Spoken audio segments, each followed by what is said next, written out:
Whenever I say ma PENDREAM TV there, I see them yopo. Ya ba ye ne yesa aboa bi awu a yesa aponche aboa ponche ni wu a ena ye hu ne tenten NPP fi aba mu no ena ye hu se sa enye akuafo no musisi omo no nko a mess o ma create wo honie e ka o ma bo e okoko board wo a o mu fro 32 billion cedis aside 32 billion cedis no jute sacks cocoa bottle a ye hia in fact we 2020-2021 crop season na near about 94,000 jute sacks e wo stock but NPP for sa koto 74,000 esa de be kan ho $40 million unim dodo na ehia only 50,000 pe ni nyina chi no omo sa kra bio over $140 million $40 million ama jute sack be car port yentimi yi mo sa ma obi contract so ko to bi mbra de mo ye wo hono no aside that unim say me no mi oti ade okra be kra ni mo we mu yi $100 million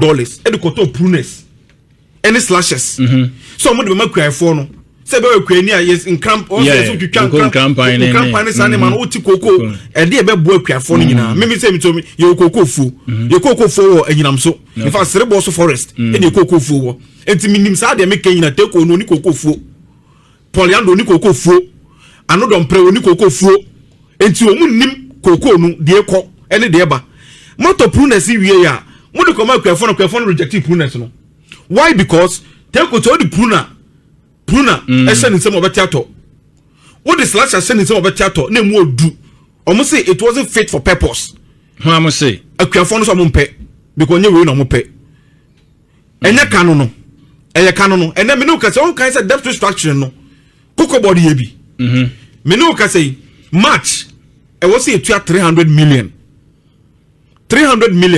ending of debt restructuring ni bi okay we are paying 300 million equal we DDP no we have to pay 300 million me have everything me no me ba na maboa me wan sana me namu I don't just lie 300 million aside 300 million no unim say as August also say 2.3 billion koko bodo so tua saka we nyina debt restructuring na maye no inteke gu ono ye tuatua ena nde ye ba ye no world market price no so ate mutuality wa so ate eso te ye no akuafo no omo ankasa nim in fact we any reasonable farmers na no mo ye interviews na bebre na kan say ye no na ye hwe world market price na enim say den a eso bete yeah sure meboa want bi akuafo no bebre good ye ba eso ate in fact my time ye pegi $2,500 plus no na ye $45 what I say and then about $3,300 yeah ni nyina chukwa ya pegi no same price na de makuafo no na wo hwe Cote d'Ivoire for atiso abande koko one bag almost 1,400 cedis 1,400 cedis no wo de compare Ghana ye de $2,500 plus na reasonable cocoa farmer ben and Becca say o Ghana hanim say or person smuggle no cocoa e di free Ghana ha e di Cote d'Ivoire apart from NPP ni nko mi na take oti we and Becca so cocoa fu o ko ati cocoa bag ba ku bi 1,400 e wo ye Cote d'Ivoire into no cocoa ni free Ghana ha 2,500 plus no e di Cote d'Ivoire kwa ko 1,400 no o wi no Becca say Cote d'Ivoire for de no kwa ye chen Ghana de adi NPP ni nko Mika say na me be say NPP for na mo nam ye ra no dom prem say Sub-Saharan hanim say ya nyina we omumbo one country omo produce cocoa omuma farmers no higher than Ghana one country edunu sombo one country Sub-Saharan ha say Cote d'Ivoire say Togo omo produce cocoa si kwai for no sika omo de ma omo no higher than Ghana de you see ye nyina oman ne chechire sure ya ba be tu se mess yi da ho ye nya reasonable farmers ni bi omo nyina aba be hu se do ye because obi enu hono ma ogisika ye beti so ani beje but conditions no de kofa ba ye no ene wo se nyina ye den ye hwe sa na ema ni nyina na de consider and the farmers ni mebre age atumu a na wakose warranty boot ano don pra won ko from da wakose warranty boot anam koko ase ka kire koko kwefo no se ye wa mahama no nyina obi ase o koko kani o se ye mahama in fact meti asem bi e ho na me hu se NPP political party no se ba no no kore pa na no kora bo mo se de se bidun so ase abo akoko no se yewra mahama Ibrahim mahama sika mana kwa akoto private jet meti sa asem na me say NPP party no ntinim di fo no mo party nim ni ana yewra Ibrahim mahama yewra akofo na establishing no de bi odre ba bi kasa obo yewra akofo aba so Mote honum say also the private jet ne ba ko de Magana. Mote honum say ka say private jet o de Magana NPP for ne na eku mo NPP and wa tro akwakoto say o yere o da hono be mama ofa no the private jet so mo fa no ko amanone. Oto yi onko ba sisi e ya. Na say ba ne say yenya bibia wo say do ko amanone a. Ibrahim Mahama Ibrahim Mahama. Yenya nim so no corporate philanthropy ne de o ya de wo ho.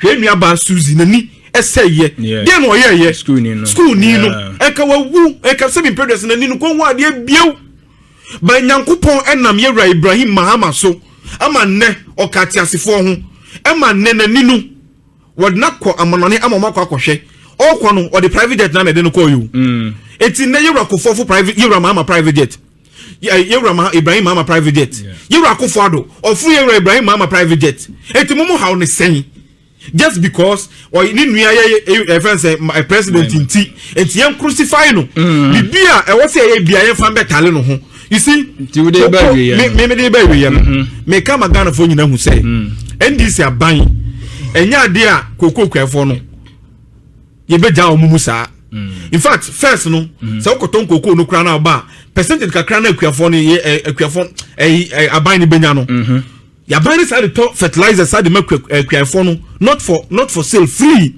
by mini take omo ba ye no na omo ton ni 80 cedi e de ma eye akuafo no to the extent say koko akuafo no ntima nya sika nto no egu koko board koko fertilizer was e ko pro koko ase no e ko pro koko board e mo ye write off in fact eno ko British Public Financial Management Act section 53 now also omo de ko parliament omo man fa due process mu omo anya ne sa eno mo ye write off e de kasa de bre oman no when nyina ye mesa makoso den e wo honum etedu honum a mi arewra no dompro na ma no okeka ne nsem se bi mpedua so okase ewra ma se wo hu nyansa in fact me tuwe na me name office bi na hwe and no say where is he a member of parliament and I'm say a member of parliament no say e wo hifa and I'm say don't worry be kan one sem later one sewom and no say say one sewom de ono ankasa kura na okasa no me wo fa se o wotimi guguru ye kan say na no dompro kura se ono ne seat no krampo no na e friend say na nsem wo hu ono kura no olusu wieye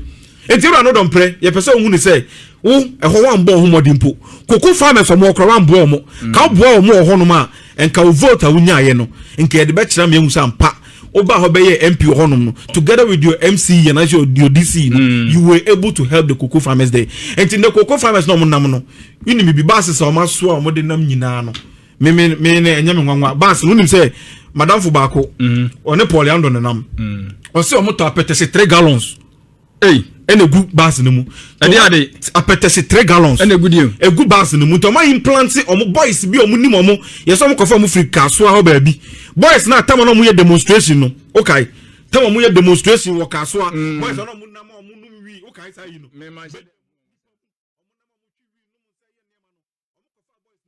every baby o mekobe mo fa boys ni be 2 3 no mo do mawuram re cocoa farmers no wo ho o mo na no mo tete wo o mo na re cocoa farmer no wo kasa no onya abutre no wo kasa say no kure yewra Mahama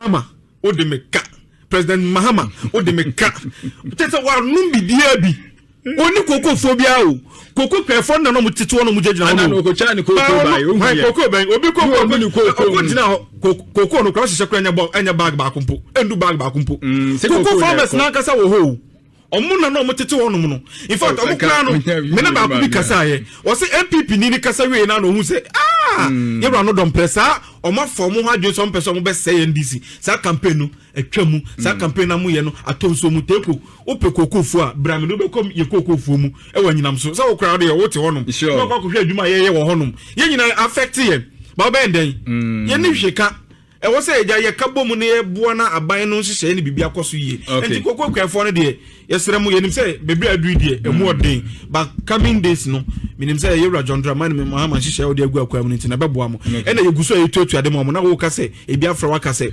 in fact e bia na nsa ka ne die in fact between 7 and 8 billion cedis but you to about 4.something billion cedis e de ama for no LBCs no so mo mfa ntuatu mo kan te bi mu receive minim farmers ne be ma receive in fact including me and my brother baako make us ono so receiving don so koko kwani nti so in what they are saying they say omo amatua omo sika ma omo hunu o say omo akuafo so omo amatua LBC na omo saka omo sika no yemfa nto abontene adentin na obi saka ne sika mama ka asem tro me papa o ka asem kire me madam fu bi kokari no koko na okoton ye okoton koko no in fact abonti mu wa no mu se wa jisika o tu ka o edu fe na pen o mbo to jisika na dudwane ye entiefo bi din beto abonti mi fa te ko din beto abonti so ne saka ne sika na ade che na akronfon ko te ko so ana menyo ye betima ye ne sa NPP fo no me koko kwefo no ye betimi do mu dia ba abonten enti se kronfo bi o ba bi na so te se unu akwaje abehye no ho a no makwa attack sanipa no in fact yem protect cocoa farmers so mu safety e hu hia so eni kwa say e de toto abonte no bia hu say we sika ba no we bonyeska ni ma bi ho no ma think say ya mbonte we kra che NPP for no argument no mu ye no it's neither here no there. Okay. Medase Ura Hussein so edie eno no on minority a omo aba asantimante mu abebo apro nefuanum omaje akuafo na no dise mo so mo de kona esuomo awiemo kwan biara ombefa so bia akuafo no sai sika ye hwan free so mo sa beka no ombefa so Ura Daniel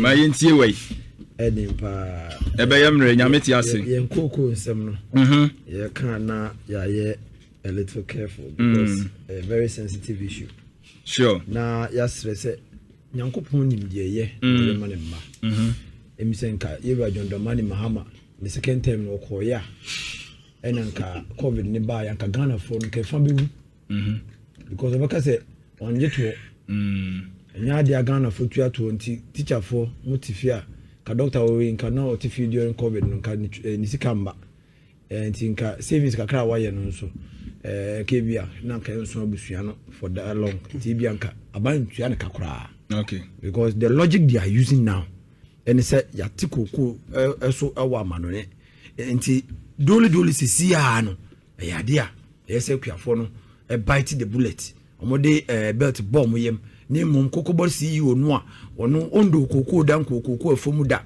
anadwuma o ya so ya journalist no ono de obaye no otimi nya sika eto cars ahodo akese etimi drive those cars di nkonya gum ekoko farm ekotena okaka koko farm no ono otimi ko nwuro mansan so gunu o da bi no ko meka o ya nsemchoni ai no say o da bi o dem ti be mo kasem you can't put square pegs in round holes na ye kan say ye wo NDC fo mpanyimfo bebri a omodo koko amunu koko hu sensam enti sa nkofo no wo do omo beye koko bo CEO a wote omo bre eti omo yaw sa na ye kana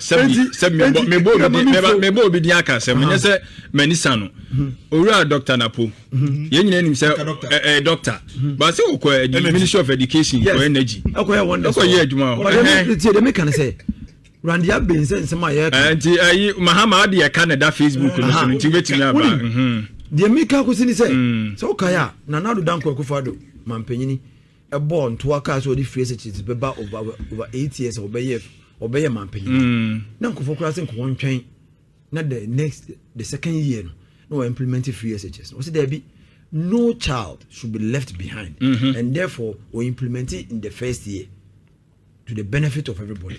COVID ba ya na yentua to na Ghana yenya bibia yenkomba. O se there be government workers dey. Enam se mo dan aban emre bia no. Mo pay no mente so na mama bibiri. No matete pay so. But ono ka se on to obi a pay so obi antena fi. Nemu wokoso for class atwa mo ka. Edru ba bia easy restrictions kakra. Ana ye corner shift ne ade nyina no. Still we pay everybody in full.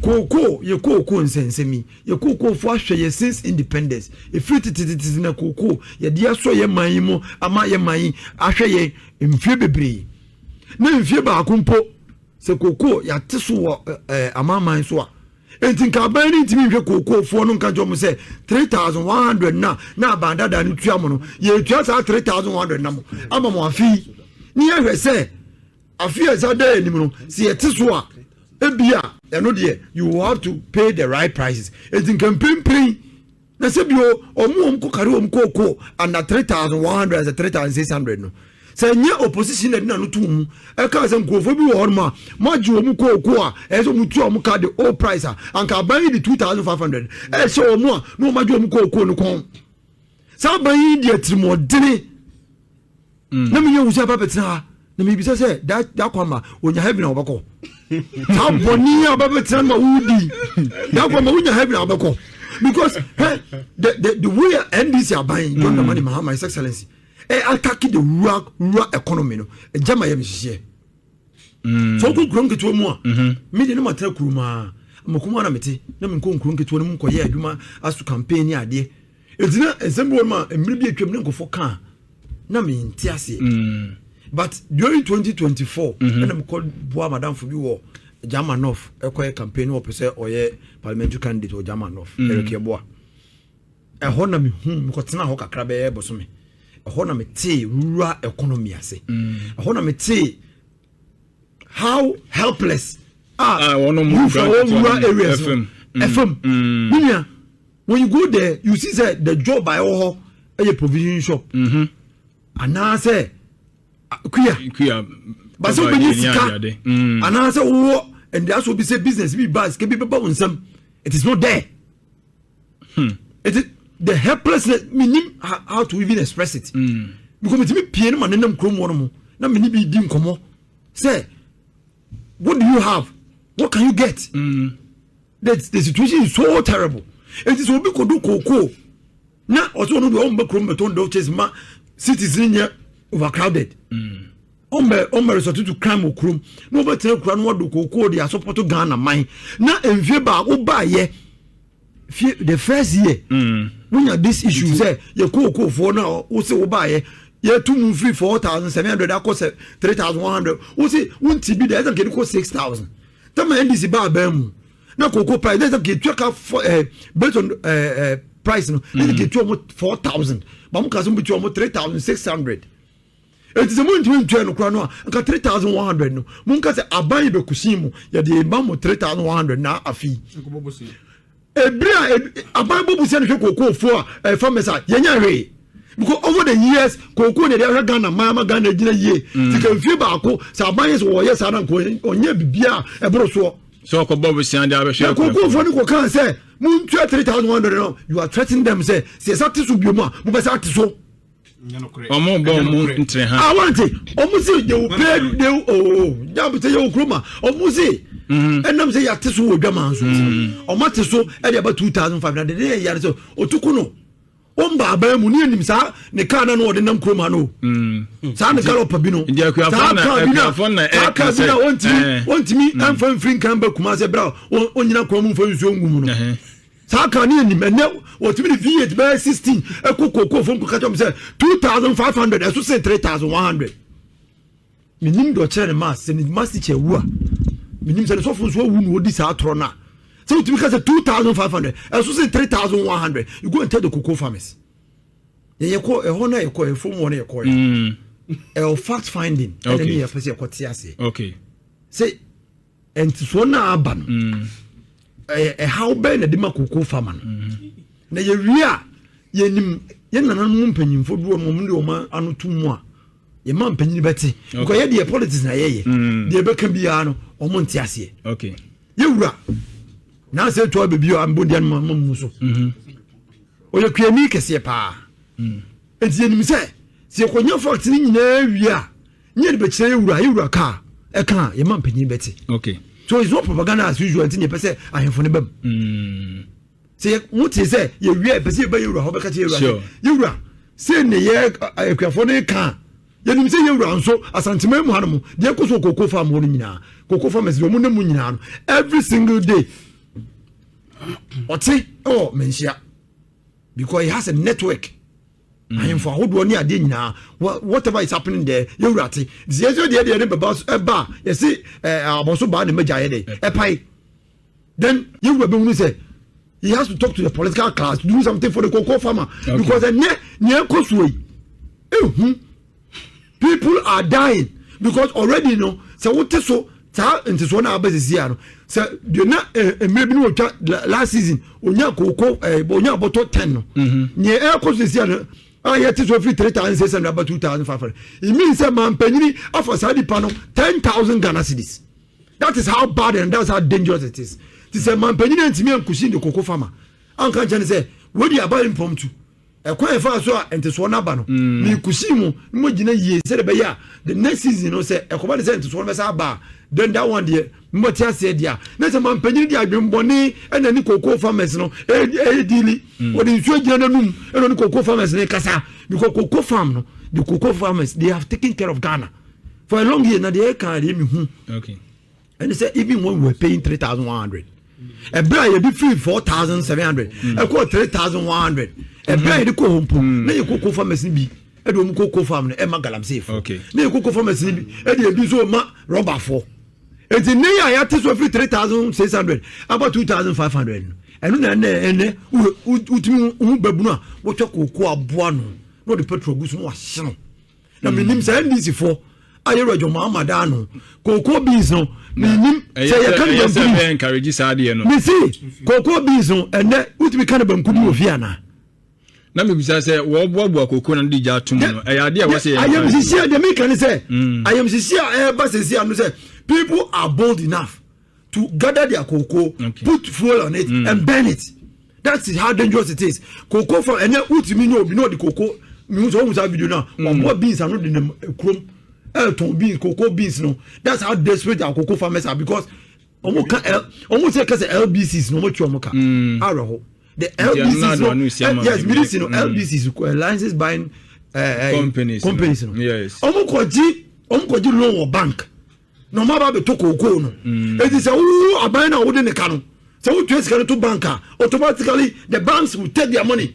Okay. Et mamu nko for pressure nko to LBCs so na LBCs no managers bebre no mutimi tran kro na ase. Omo dwane. Omo dwane because abansi wo twa ne ka no ntwa kokko farm ne ka. Enti odu won ma obi to be so mene. I think that's the reason why you demand this confirm with him. Me say aban we di trade no mu mpanyfo kasa. Na me bi beba sa kokko farmers no me encourage omo they will speak to them the same language. Am no omo kasa. Mama hia abankron ketuam mama ene nkron ketuam ranche ne maba wa bebra mu do koko and mo hu say useless obodo koko and they are coming to town to make sure that towns rural urban migration is going to be high. Okay. Et man panyin yesere no sampo atwani ani sasem na wo ye akoko farm say nti so no no den o say na say me kwa me koko farm 100 acres koko farm chicken tuma koko farm simame say me kwa me so do koko nti so na affect me obi a unwa timi to plane obi a oba ben mo na nwa tim top ya na won member say be ko enye no kwa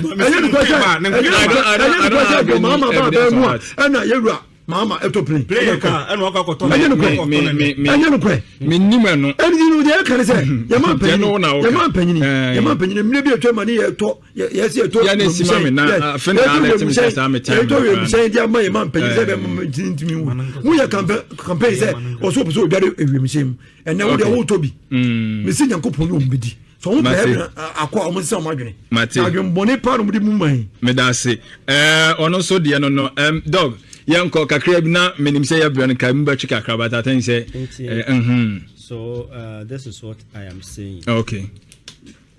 In the past na makan your politicians no omadi ehwamu and until say we are so passionate about Ghana one had the abeyan so perfect you yeah seriously we started taking loan from 1992 taking loan and they are to cocoa over 30 years now and I'm yes into me and sika bia and kasa betum de gina na so what has happened yaje you can kwaji sika no company na dia cocoa ya tene de ko we have done this all this while in Ababedu and in fact yes the tradition and shall be a cocoa so it affect yeah in bema cocoa but will be some I think say the reduction came as a shock. It came at the time and now you play your home. You can intensify. I'm saying the band or your gam so you say I say a best issue. Then Pabu. Come on. But the say the people who claim to be fighting Galamsey, they are benefiting. I remember a typical example. Why not? Bank of Ghana, when you see Cassie. No, what to say, Anro baby, age in a ho. Area Bank of Ghana, no, the catchings, oh, what they must say in Ayesika to the folk who are in the Ghana Hobra. And robber, they straight away, they shoot and kill. Yeah, sure. Then to be our factory Gina Forest to Galamsey, they were saying the young country don't factory into one and Kwakasa because he was sent by somebody in power. Minister Bian CSM running tea. Mrabe. Now I'm Robert no Yanani. Simos na Araba na de ma omo onse police ni kuma ne de so kwa arrest ni pa no untimi ko kwa na asane tu agu ni so ba se bia onu mum ye na adwi so de ntokwa be hia wa na so de ntokwa hia no ayo mum kra Gina Forest no what did they do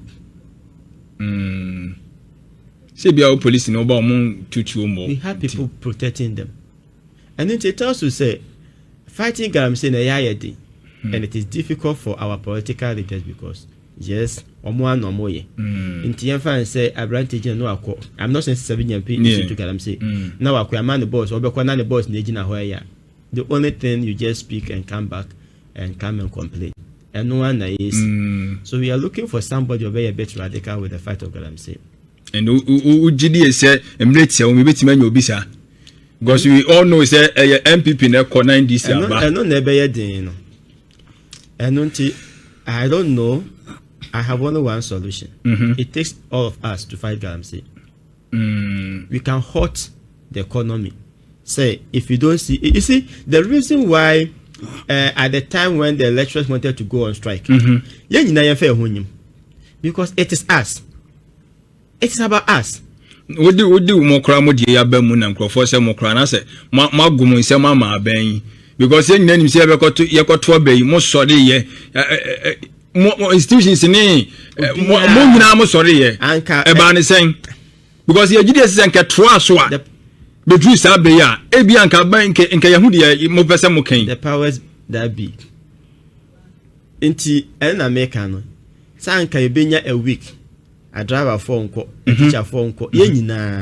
Enough is enough. Maybe you see when Brian Champon, maybe I don't know for a reason when he wanted to buy a hotel. Yes, it is the same approach that we Ghanaians used. Or no, can't not say so can't we go the same approach? Let's be hard on them. Now yes, you get people defending them. Let's be hard on them. The only way to stop Galamsey is the radical way. Let's be hard on them. I'm not saying we should go and kill, but I think that approach. Say your mamu it be a week. If you don't see this, maybe this is what you. Maybe that's the only way. Now yes, I never the kasa way there. I'm not telling you new idea. Learning communication. I'm very sure say they'll be able to convince Ghanaians. So yes, until we thank the president, say we're admitting. Okay. Admitting it is not enough. It doesn't stop Galamsey. We want to see the action. We want to see the president. Okay. He has all the powers. Because at least it's a parliament. He has all the powers to take any decision. Biala, if he say, at least on Kobi. Yes. Inti onye gidi onye buga for me. In a way, non-sanitized system, no. So that those who come after, at least they can follow it. Matse medase dog di no. O se on di enko ni buga.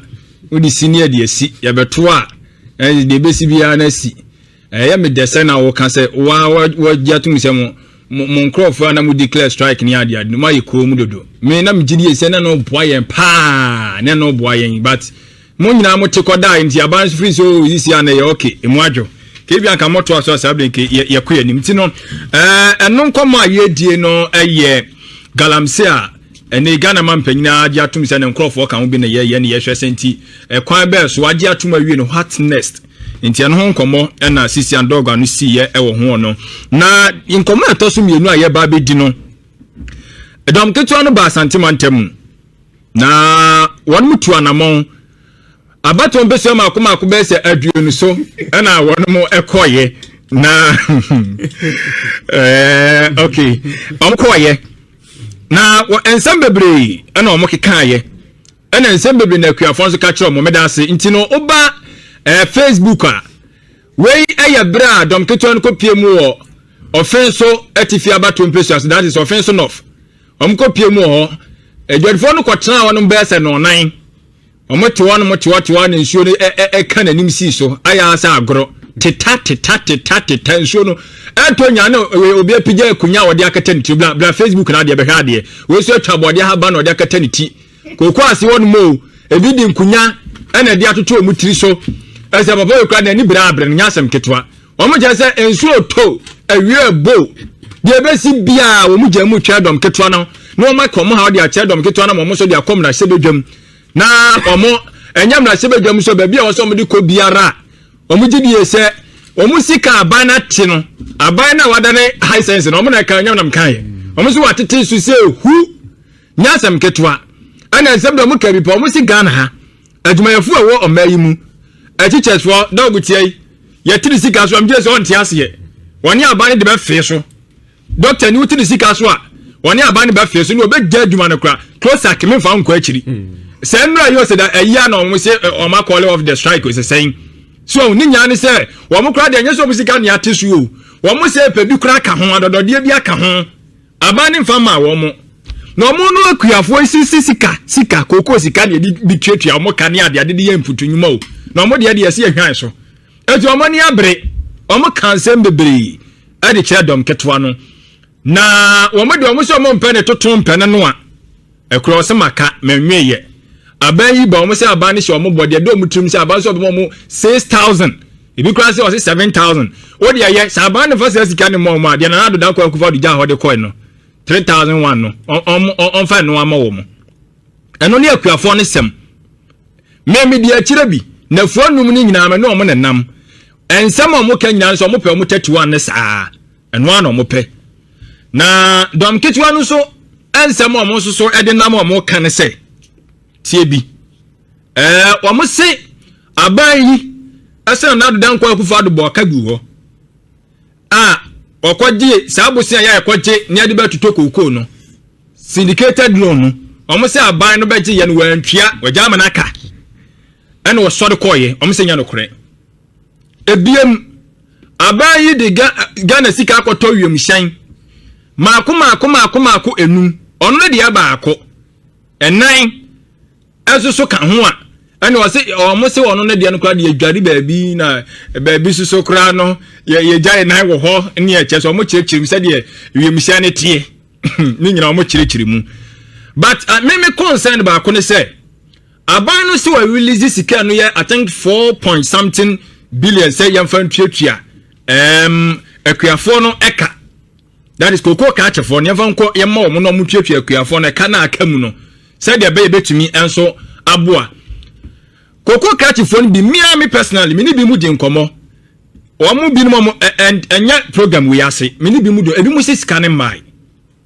eti o mbe sra aban no company do a mututo koko aban na edisika ma wo mo no kombe hia se ya do mu di ba beto abontene na koko ni onim se company we atomi koko aban se wo mani sika we aban mani sika nti won koko koyani no wo hu de obekọ no kwakwaji ni sika ene ya ade ba ko a eno so na wonom esere na yeso koko board wonom a dom ketwa ne se CEO epempe wonom wura radiabe obaye trading room wonom adwumafo wonom wapam wo mu nyina na nado dankwa vote penso wo mo na mo in fact nya na nado so wo mo che so wo mo won fiti tete wo mo boa me yetimi ton ye koko ni apam mu nya kofa nkrofo fraud wo maba ensam na bi ka ho but ni nyina no ebedi mu enkomo egusu ye kasa na be piepie aba ma men sha ase ewo ora Hussein so dom kitwa ne baaye oma beje nsem dodo na ade ko in fact om so mbe petition ma asante hene otumfo na won so de na no atomu bi ujire so so wani di ache kakra on say NPP party no ye susu na omo yibi omo sa ka say omo na ye intellectuals na nkasa pa no omo free NPP mu is we a doctor, we a professor, we say. Me nyini no, ma hu se sa ne ma na sesa. On UP tradition no. No mo tradition is en fan tronto so. Kwa me nkroma kankanya me bosom. Okay, if in fact even NPP for crack or car say Ira Rollins or na yiri gold bi. Okay, sa ne man yiri why establish good e be man yiri sa ne man Switzerland the issues near you. Okay, so mo ka see Ramahama oko okay brand some go for cafe Ramahama ho pa ne Dubai fie sisi woni sa ne mani nyina ye ntroning dada and almost some medium fie so I establish gold e ya man yiri e wa manone nyina no e ma ye hu MPP into UP ni de obi so be ka se mo so mo kan bi chana na do si awe mu sie nkro ya mo kan bi on se menye ndru ho okay on se ofufu na sa no mo ba ni wi ye wo wi awunya me chen kan de ba no fufu so me chen good so hwe MPP UP no UP ndini na asesa e na UP no omo wom no e na asesa keke but new ones no ma ba na ankasa na sa UP suban na da so wom mu what hanim say unim Ghana hanim say de ye kom kokoko kwafo de omu kom unim de aban e kom because mum u frɛ ba mu ani o unim de u jan ho mess au create wo ho na aban ba se ye reset agenda ye de neme gugu akwa mu ne aboa se na be ye akuafo no so be hu be nha wo mu na aban no embro ekangu ho bebre a MPP ni mu ni o na tikokum o so won ti asese John Dramani Mahama what's a kuku bonus so at the about 2,500 plus. But you see, NDC come a year campaign. But bien no NDC ni be a kojina baby can say ye ba ye betu kuku bomu at the cost 6,000. A bra one fa world market price anchor. That's number one. Okay. I'm establishing this year. Bien no NDC ni bien no. I challenge Teku. On for video evidence and I say a recording bia just say NDC ni bi a campaign 2024 no okojina simpie so obetra TV so can say NDC ba e betu koko num dey cost 6,000 abra sa nipa no ka 6,000 one compare no to world market price. That's number one. I'm a demand no cocoa price determinants no factors be they determine by cocoa price. What mean tna him say nka say cocoa price is see abra won hwe world market price. Abra ni yakasa muntum no na world market price ebro 100 million ebro $100 they make out say me bawo ada na bia mo anyina ho no ma say ye de e ba ewiase adwaman so ye koton kokoo na ye de ohaje chemu aduoson be ma mo man kan sa keke na mu koti certain amount to kuafo no sa time no we check sa time calculation na $100 say $100 no ka so the 60% and 70% ma farmers na $6,000. O calculate you so FOB price no calculate na 6,000 as at that time and near kasa asem no until that argument look at is neither here nor there na yaba are we likely to see a change as compared to now anytime I meet youth na do not try to defend in your mind yen ayati asa you say we any defensible aya na ye me ya because say a papa there na just no back or be worse than what is happening now. Sure. I am looking at a time I be youth on be very honest, speak to the issues. Na can say it doesn't matter say my party. Me despite there's one person in NPP I like so much. Ken, we fine be him honesty dealing rudely with Necro for not like him for that, and that is the way we want to go. In fact, this Israel I said we have another can we in I think we should go beyond that. Issues of God, I'm saying there. I am not sure say any party be our Ghana how bet to make us so on no. I don't know. I don't know. Me from where I sit as a lecturer, I think about 2 years ago, we were ready to go out on strike. Yes. All because of Galamsey issue. I mean, say be a politician, so no end the real impact, the real effect of Galamsey there. And I'm not sure they know because where they sit directly, na come papa. Okay. Yeah, I am not sure. Say as at now, MPB neba eti amanse west menu ye kan menya sure say MPB ba beto. Unya di MP a ebi na ye na makura no the maintenance. I say me oko ankobra me kan ya me ɛhɔ na mefi okay ama kofi buwa menye sure say na yere na ma che lembre nti all ɛhɔ na mefi Hussein so moti ho ɛhɔ na mefi ko no no free ho omo ba ho ba mo ntina ho me say wife there what wo permanently once a one back okay ono man ko breso ni eso bia ono I clash jairo ono bia ho no make us no I know I'm a Kofibuwa. He's a very good person. Ghana He's leading a project very fantastic in education. I am not saying say bia but make us say e ba no sagaram say issues na e bia sympathy bi na bi omunyama ya yete ho ni ntem ya yemu omo kakra but e ba the real effect na dia enkom. And most of these things that we normally see now party be abani as yebeku and when NPP was in power they cannot tell us that they were not the people leading. You see, I was surprised in America. I was surprised say Teko was saying say NPP need anya Teko we are branching myself. In fact, maybe I don't know if I'm being hard on you. If I'm hard, I'm sorry for, but let's be honest. Enya you could have admitted, yeah, papa. So we are hoping certain things will change. Because if you sit to tell us MPP for Anye Bia, please, I don't want us to go there. I'm not attacking you personally. Please, we are branching to Mesero. Because it will be on record. That should be. Yes. It will come against you, say you were lying. Let's be honest with issues. Yes, I know so party as somehow say be a comment, but sometimes you can speak to the truth. And one thing, I'm not sure say we able to make action and say NDC phone him. After all, the president has admitted. Sure. Admitting is not enough. You see, so we are so much passionate about Ghana. Most of the things that Ron say you may do same. You see, for me, I want to me who say people lied about Lawrence because in your man no can say me if I have the power maybe I would have done worse than what Lawrence did. Okay. Because we had the ill. I say well I don't benefit from any of it. Yeah. Me the answer but me as near to America. Inti me say adwuma me ye no biti baby. If I have the power, I may either kill, I may either do certain things. No be better say papa anything more than. But trust me, our politicians are taking us for granted. I have said it time and over. Say Ghana politicians no near ready say they'll stop Galamsey. They'll fight it. After all, the president have come to accept to say he cannot deny the fact to send him. I will applaud him for that.